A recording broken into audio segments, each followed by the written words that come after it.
My way in the world, you know, I'm trying to be somebody instead of just make money off everybody. You know what I'm saying? And so I go down paths that haven't been traveled before, and I usually mess up.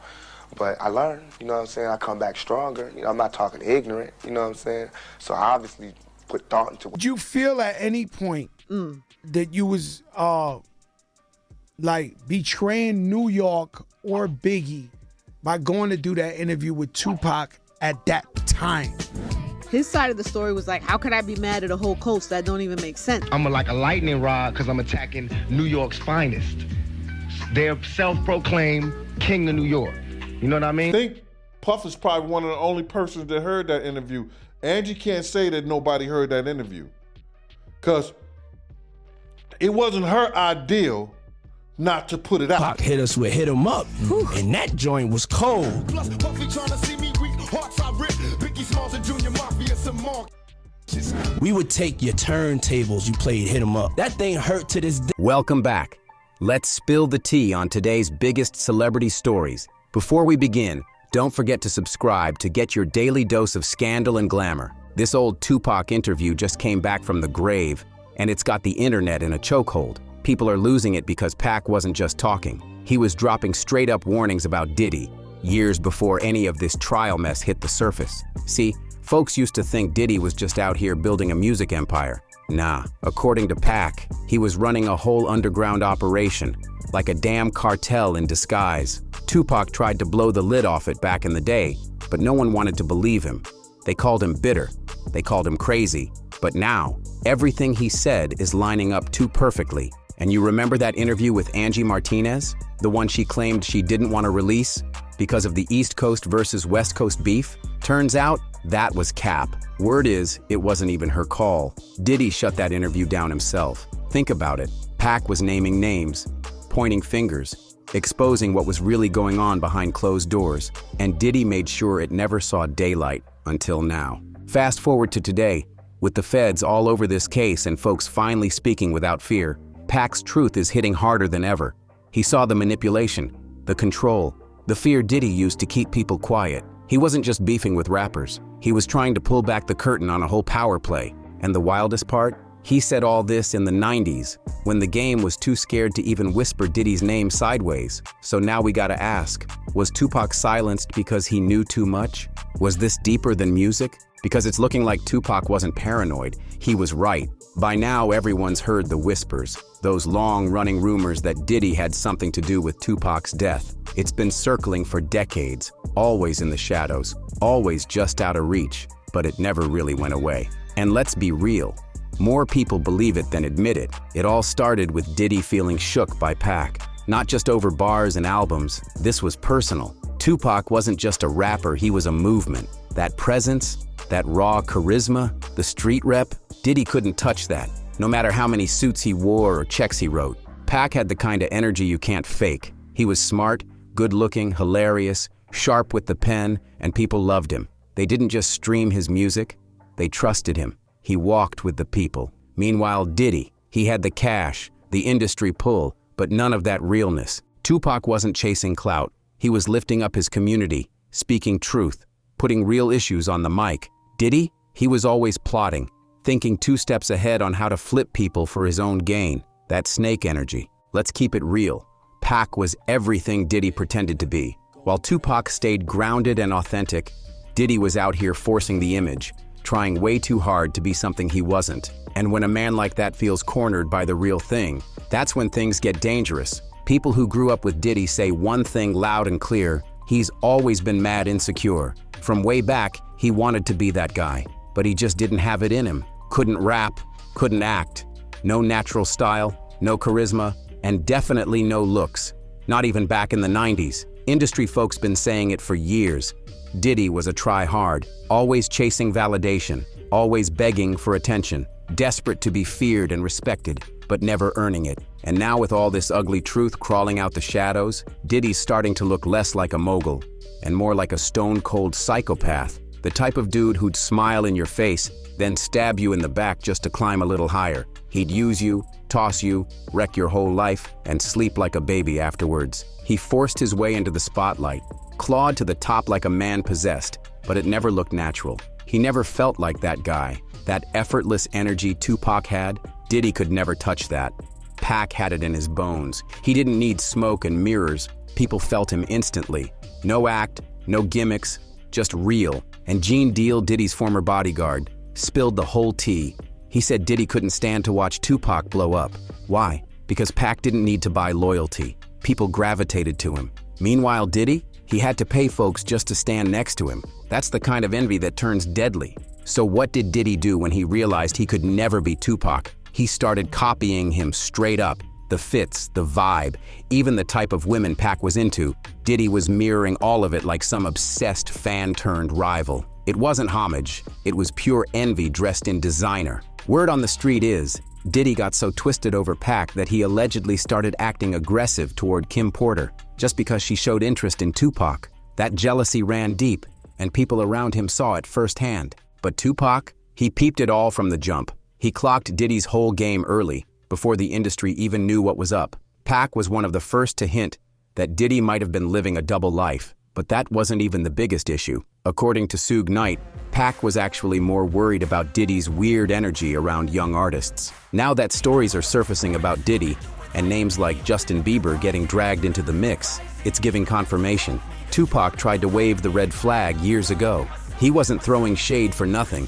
He saw something dangerous behind the flash. And Suga even mentioned in an old interview that Pac wanted to expose certain rappers and producers, not for who they dated, but because some of them were allegedly using their status to mess with young talent in the dirtiest ways. Pac wasn't hating. He was trying to protect people. He saw power being abused and wanted to call it out before anyone got hurt. Now the truth's pouring out, and it's like Pac predicted every bit of it. Suge Knight never dropped names outright, but come on, everybody knows who he was pointing at. He mentioned a certain producer who had a boyfriend and used to be a dancer. People quickly connected the dots, and many believe he was low-key talking about Andre Harrell, the Uptown Records founder who was real tight with Diddy back in the day. Some even say their friendship had a little extra to it. And let's not forget, Diddy himself started out as a background dancer. Before the flashy suits and champagne, he was popping moves in music videos. Suge used to clown him hard for it too, saying he was too busy dancing to be taken seriously. It was all jokes at the time.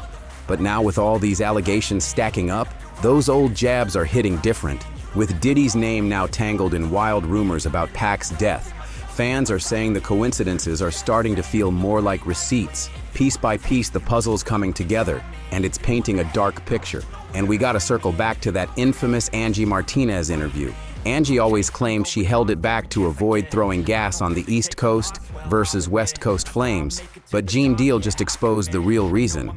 Diddy blocked it. He didn't want Pac's words getting out, not because of peace, but because Pac was coming for him directly. Now the question is, what was Diddy so afraid the world would hear? So here's the real deal. Angie Martinez only released 10 minutes of what was actually a 2-hour interview with Tupac. Just 10. And insiders who've heard parts of the unreleased version say Pac went in on Diddy like never before. He wasn't holding back.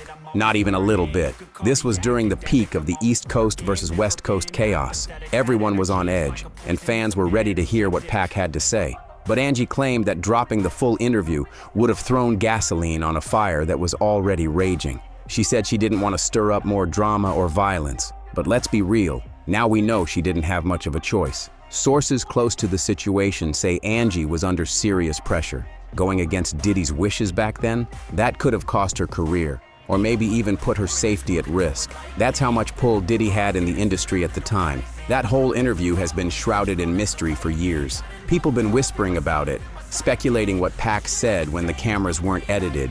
And now, with everything exploding in court, folks are begging to hear the full version. Because if Pac really exposed Diddy back then, what was so dangerous that it had to stay buried for decades? Tupac allegedly dropped bombs all throughout that unreleased interview, and he didn't tiptoe around it. Insiders say he called out Diddy by name, accusing him of being deep in the mess. The drama, the setups, the threats, especially the one that went down at Quad Studios in '94. Pac supposedly believed Diddy had street ties and might have even played a role in setting him up, or at the very least, looked the other way and let it happen. If that full interview had aired back then, it would have been explosive. The East Coast versus West Coast beef was already a ticking time bomb, and Pac airing Diddy out like that could have blown the whole industry sky high. But what really got people shook is what Pac allegedly said about how Diddy ran Bad Boy. He wasn't describing a record label. He described a mafia-style setup, something that moved like organized crime. He painted Diddy as the face, but not the one really calling the shots. And here's where it gets dark. Pac reportedly warned that there were even bigger, more powerful people behind Diddy. Folks pulling strings behind the scenes, deliberately pushing violent rap, chaos, and division into the black community, not for the culture, not for art, but to profit off pain, to cash in on the trauma while the community tore itself apart from the inside. Pac tried to call it all out, but they made sure the world never heard it. And now, with the federal spotlight finally on Diddy, people are starting to dig deep into everything Pac tried to warn us about. It's not just old theories anymore. It's matching up with real investigations. All these sealed files, mystery settlements, hidden deals. It's like Pac predicted the whole playbook. People are now looking at Bad Boy like it was never really about music. It was a front, a flashy cover for something way more sinister. Ex-bodyguards, former artists, and insiders are all saying the same thing. Diddy ran that label like a boss, not a businessman. Loyalty came at a price and silence was expected. If you spoke out, you disappeared. Career dead, blackballed, or worse. And the craziest part? Diddy never moved alone. There were always layers, handlers, cleanup crews, people who made sure dirt never hit the public eye. But now that the mask is slipping, more folks are finding the courage to talk. And the dots? They're connecting fast. Some of Tupac's old friends have even started speaking out again, saying he wasn't paranoid. He was trapped, surrounded, trying to fight off something way bigger than a rap beef. He knew there were games being played at the highest levels, and he was trying to break through the noise. Now the question everyone's asking, did Diddy silence Tupac because he knew too much? Or was Pac just the first one bold enough to pull back the curtain on the whole machine? Either way, his voice is louder than ever right now, and people are finally listening. One thing's for sure, Tupac wasn't scared of anybody. He was ready to take on the entire industry if he had to, and that's exactly what he was doing in his final months. According to people close to him, Pac was working on a massive expose, not just dissing rappers, but exposing a whole system of corruption, backdoor deals, and shady execs who were manipulating everything from behind the scenes. He wanted to drop names, rappers, producers, CEOs, all of them. There were rumors that he was even planning to launch his own label that would be completely independent, no strings attached, and free from the gatekeepers who controlled the industry at the time. That's what made him dangerous, not the music, the truth. And now, some insiders are claiming that Pac had receipts, real documentation, voice recordings, maybe even video, stuff that could have taken down careers and burned the whole industry to the ground. But before he could release any of it, he was gone, just like that. People always say it was the East Coast versus West Coast beef, or he was too reckless. But what if that was just the cover? What if Pac's murder wasn't about a rivalry, but a silencing? Because when you look at how many people benefited from Pac being out of the picture and how hard they worked to keep that interview buried, it starts to feel less like a tragedy and more like a hit job. The deeper we go, the more it looks like Pac wasn't just killed, he was taken out on purpose. And the most chilling part, a lot of what Tupac talked about in those final days is happening right now. The manipulation, the silence, the abuse of power, it's all coming to light in this Diddy investigation. Suddenly, people are remembering things Pac said that didn't make sense back then, but are crystal clear now. He warned about powerful people in the industry using fame as a weapon. He said some execs weren't just greedy, they were predators, that they used contracts, promises, and fame to trap artists in situations they couldn't escape from. And now, all these lawsuits against Diddy, the testimonies, the leaked audio, it's like Pac's warnings were a blueprint for what's unfolding. Even more disturbing, some of Pac's old team have hinted that he knew his time was running out. He told friends he felt surrounded, like someone was watching his every move. He started moving differently, keeping secrets, writing things down instead of saying them out loud, like he was preparing for something he couldn't stop. And now, we're watching the very machine Tupac tried to expose start to unravel. It's messy, it's public, and it's long overdue. So now the question ain't, was Tupac paranoid? It's, who was he trying to protect us from? Because the more we learn, the more it looks like he wasn't crazy. He was the only one telling the real truth, and they couldn't let that happen. There's this eerie feeling going around now, like Tupac's voice is echoing louder than ever, even though he's been gone for decades. With every new headline, Every lawsuit, every leak about Diddy's dark empire, Pac's warnings hit harder. He tried to blow the whistle before it all exploded. And now, the explosion's here. People are rewatching old interviews, digging up lyrics, listening closer to the things he used to say. And it's like he knew this moment was coming. He rapped about snakes in the game, fake friends, and people using power to hurt the very communities they claimed to uplift. Back then, folks thought it was just music. Now, it's starting to look like a message. Industry insiders are even saying Pac was ahead of his time in more ways than one. He didn't just talk about the corruption, he understood how deep it went. He knew it wasn't just about Diddy or one label. It was an entire structure built to protect predators and silence anyone who stepped out of line. And now that Diddy's empire is cracking, there's a shift happening. People who were too scared to speak up are finally talking. Stories that were buried for years are rising to the surface. And guess what? A lot of them match exactly what Pac said was happening behind the scenes. It's not just a coincidence anymore. It's a full-blown unraveling. The industry tried to silence Pac, but all they did was delay the truth. Because now, piece by piece, his voice is shaking the system he tried to warn us about. So here's where it gets really dark. Pac didn't just call out Diddy, he allegedly went even higher. Sources say he accused powerful elites of pulling strings from the shadows, using guys like Diddy as frontmen, puppets, to tear down the black community from the inside. They weren't just pushing chaos through music, they were engineering it. And word is, Pac may have actually named names.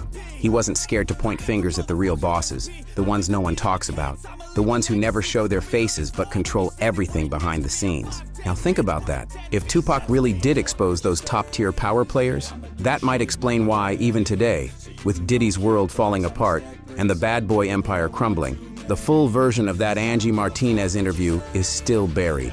Because if Pac outed the real puppet masters, they'd make sure that footage never sees daylight, ever. And now we gotta ask, why did Diddy block that interview so hard? Was he just scared Pac was exposing his own dirty games? Or was he following orders from the very people who handed him the keys to the industry? Was it damage control, or was it a full-blown cover-up? Because if Pac was really about to blow the lid off everything, the music, the money, the manipulation, then silencing him wasn't just about ego or beef. It was about protecting an entire system built on power, fear, and silence. So what do you think? Was Pac just taking shots at Diddy? Or was he about to bring down the whole damn tower? And if you enjoyed this video, don't forget to like, subscribe, and share to stay in the loop with all the latest. Hit that notification bell so you never miss an update, and I'll catch you in the next video.